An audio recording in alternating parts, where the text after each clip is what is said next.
on rocking in the free world. Keep on rocking in the free world.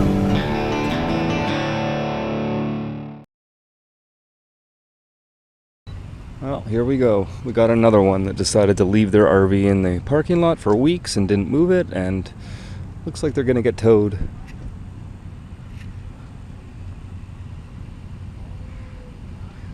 Within 24 hours. Come on, guys. It may be the apocalypse, but come on. Alright, so we've got another douchebag who decided to use the Walmart parking lot as basically permanent RV storage. And now they've got notices, 2 notices, taped to the side and the front of the RV. And it's been here for several weeks as well, just like the one I called out a little while ago. It's so disheartening. And now I'm sick and tired of you apologists, you bleeding heart. Oh, but you don't know the situation. Maybe something happened. Maybe it broke down. Maybe they're in the hospital. It doesn't matter. None of this is Walmart's problem.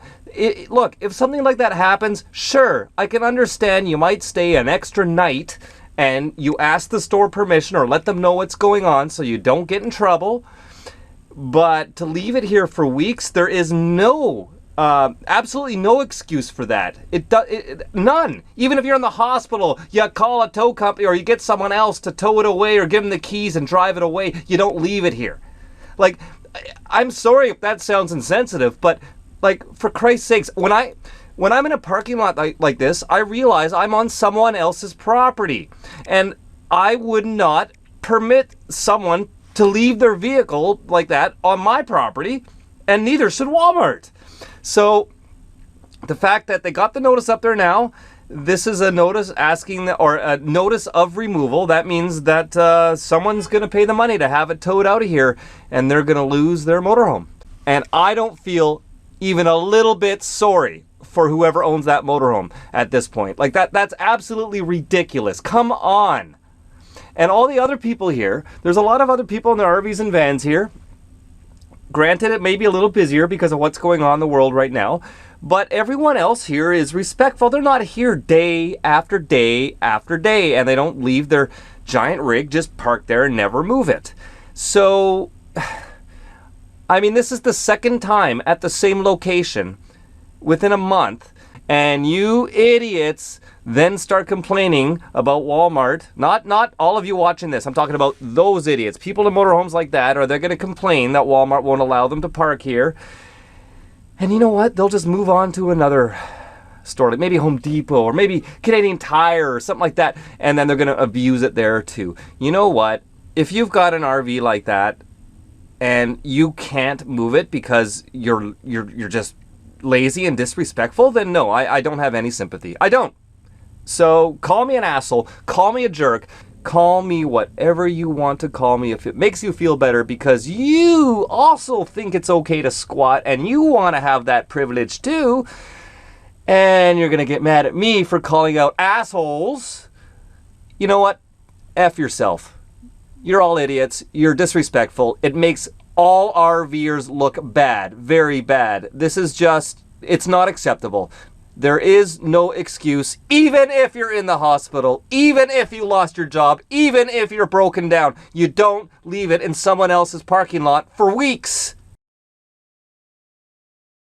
Alright, so I came back to check to see if the owner of the RV had moved it yet. And sure enough, they didn't move it. But they removed the notices, just like the other pricks from a few weeks ago. Yep. Went and ripped off the notices off the side and the front, and he decided not to move the rig. So there you go. That just makes it 10 times worse. And Walmart is going to be now very upset, and it's going to get removed. And I wouldn't be surprised if they're having discussions on whether to restrict overnight parking here at this point, because this is getting out of control. Tow truck has arrived. They're gonna take him away.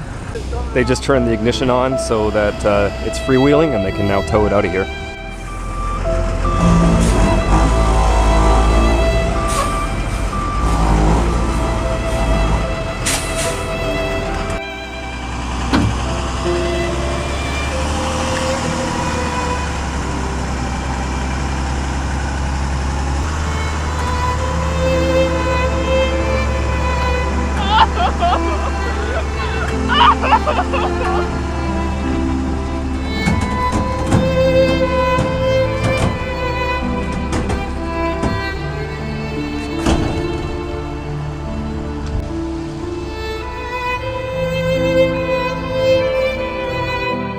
I noticed that the only people that would get upset at anything I just said right there are generally the types that want to be able to come to a Walmart parking lot and park their motorhome for weeks or months.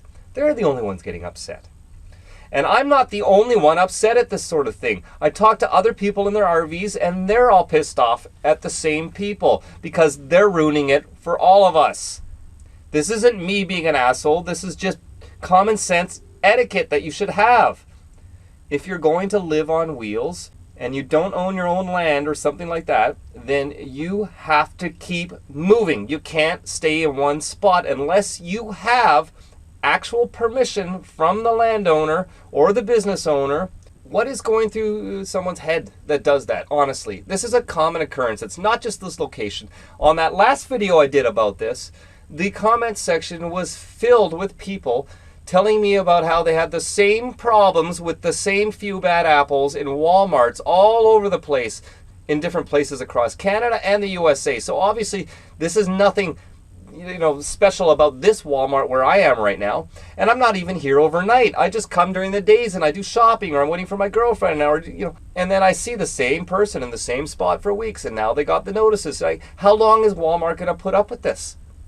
Not very long. All of you out there with the bleeding hearts telling me I should hire a private investigator and go find out what's going on because there must be a reason. No, it doesn't matter what the reason is. There is no excuse.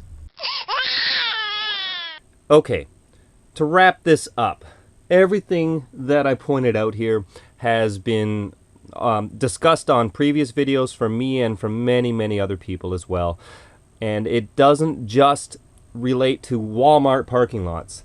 The same problem exists in major cities everywhere, just on the side of the road, on streets, in neighborhoods, in commercial areas. Some people think that they can just buy an old rig or a cheap rig off Craigslist, move into it, and park it on the side of the road for free, and just live there, and never move it. And those, unfortunately, those are the ones that literally ruin it for everyone else. And this is why cities start cracking down, police start cracking down, signs start going up. And the vast majority of people who choose to live this way, again, they aren't like that at all. And most people move around all the time. And that's one of the biggest benefits of this lifestyle, is the ability to change your view, to be able to move around and park in different places and get out of town on the weekends. And it's the bad apples, unfortunately, that ruin it for us. But not only that, the media and the general public only see the bad apples. They don't see the rest of us because, well, we move around. Therefore, we fly under the radar. But those bad apples, the 1 out of 20 or 1 out of 30, whatever the percentage is, they are destroying this lifestyle in urban areas and parking lots at Walmarts all over the globe. So listen, if you're thinking about buying a motorhome just so you could live for free and squat on the side of the road, think about how it's going to affect a lot of other folks. Think about it. Try to find somebody who will allow you to, park the rig on their property, maybe for a small fee or in exchange for some upkeep or work on their property. Or, there's people that even live in their RVs on farms and stuff, which they don't own, but they have permission to do it. That's fine. But in the middle of the city on the side of the road, or in a busy parking lot at big box stores, you're asking for trouble for you. But even if you don't care about that, you're also affecting other people who don't have that mindset. They just want to park for the night. They want to do their shopping, park for the night, and get back on the road. Or maybe some people do park quite often at these stores like Walmart, but they don't leave it just parked there, derelict. They move around. It's not that difficult. If you're saving a couple $1,000s a month in rent, why the hell can't you put gas in your gas tank and move your rig? It's all I'm saying. Warning! Just Incredible TV is not gluten-free. Click that subscribe button below and make vanlife great